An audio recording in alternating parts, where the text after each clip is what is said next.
Ever thought the path to your career was a particularly wild one? Buckle up as we count down from the craziest to the most fascinating career paths we've ever heard on w.r.a.c.'s Mysteries of the Job Market series.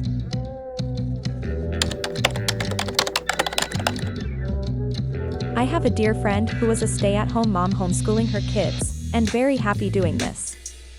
She also acted as a midwife sometimes. Money became tight, so in order to continue homeschooling she started bartending nights. She and her fellow bartender ended up opening their own club/bar, which took off and was quite successful for several years. Her sneaky husband ended up deciding to embezzle from the club, so she had to sell out. She bartended some more, but quickly decided she needed a stable career, so went back to nursing school. She's now getting her doctorate in nursing, is a licensed nurse midwife, and has opened her own practice.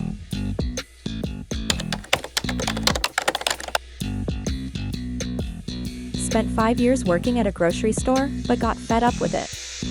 With just under $2,000 in the bank, I quit my job, moved to Minnesota, and applied as an intern at a marketing agency, with no experience other than knowing a TV commercial is considered advertising. After 3 months of unpaid interning and eating nothing but faucet water and ramen noodles, I was down to my last $30, and decided I would move on.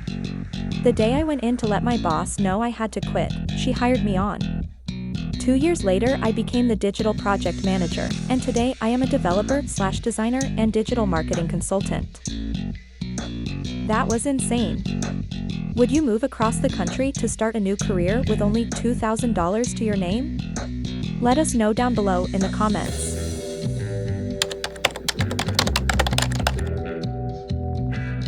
Growing up, I always volunteered with my family, which instilled a strong sense of community in me.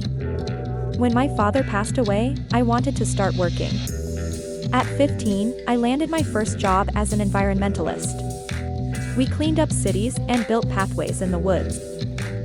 Over the next 5 years, I took on various odd jobs, like packaging lunches for underprivileged kids and working on assembly lines.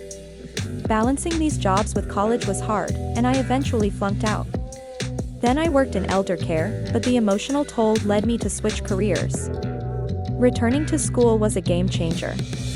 I climbed the admin ladder, eventually landing a fund accountant job at a bank with a $60,000 salary. But a manager's comment that I'd never make more than $85,000 pushed me to leave. During the pandemic, I tried being a life insurance agent. It was the worst. High fees, insincere support, and strained relationships. But, before turning 31, I secured my first 6-figure job as a program administrator. Now, I'm a program manager and run an organization helping students find their career paths.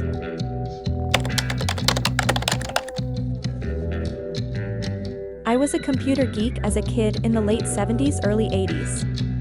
I wanted to go to college for computer science or technical school for computer repair.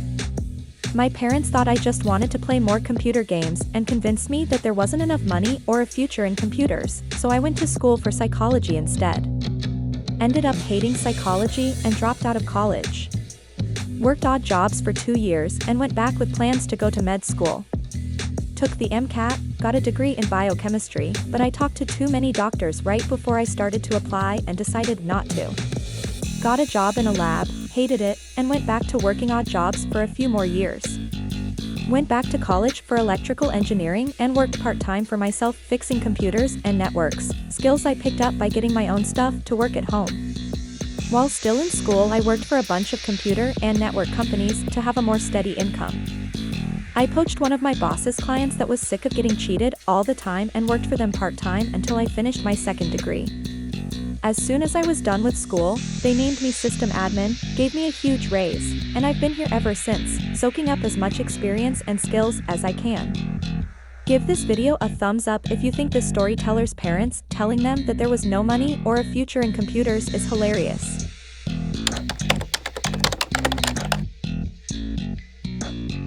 I went to college for physics and changed majors to computer science, and graduated in 2007. Then I applied and got a job for a medical management company doing data analysis. I did that for 2 years until they hired one of the meanest women I've ever met as my manager. We butted heads and they let me go. I sat on unemployment for 4 months until I got a job doing accounting and project management at a property management company. I did that for 5 months until I decided that I wanted to go to New Zealand for a while. So I got my visa to go on a working vacation to New Zealand for a year.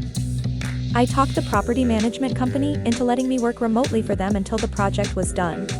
In July 2010, the medical management company that had let me go came crawling back.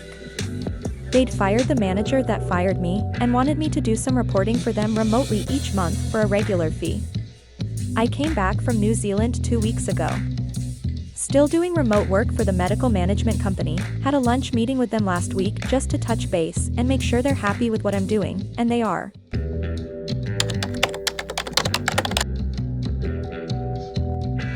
Started in high school selling homemade baked goods, making $100 a week.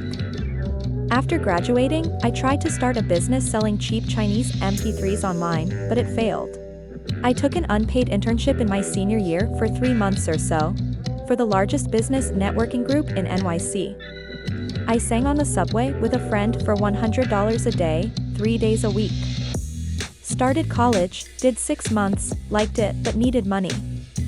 So I learned search engine optimization and helped a local pizza shop rank to the #1 search result for pizza in our area. Used that experience to get a contract to do SEO for a local lumber company.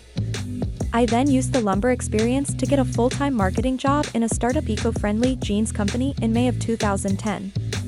Worked full-time until September, then switched to doing part-time work and part-time school, which I still do.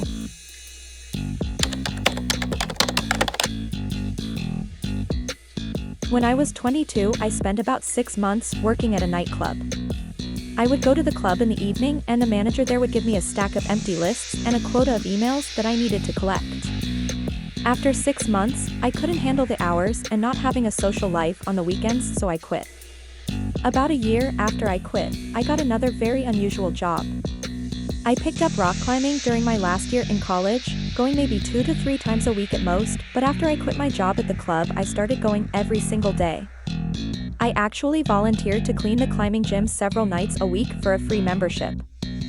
This went on for about a month. The owner of the place recognized that I was very friendly and helpful to new members and visitors, so one day he asked me if I wanted a full-time job. Obviously, I jumped at the opportunity. $20 per hour to do something I love at 22 years old was pretty awesome. About 2 months later, the owner told me I was one of the new managers. It was super fun. Thanks for joining us on this wild ride through some of the most interesting career path stories out there. We hope these stories have brought a smile to your face and maybe even made you feel a bit better about your own job-seeking adventures. At Wrights Resumes and Connections, we're dedicated to helping you navigate the job market, whether it's through resume writing, interview preparation, or building your professional network. We've already trained over 1,000 students in our free internship program. Help us support 1,000 more by subscribing and joining our community today. Our goal is to support you every step of the way. Stay tuned for more episodes in our Mysteries of the Job Market series, where we'll continue to share the most unbelievable experiences. Your support helps us continue providing internships globally to those who need experience and assists us in opening a location for students, staff, and learners to gain real-world experience.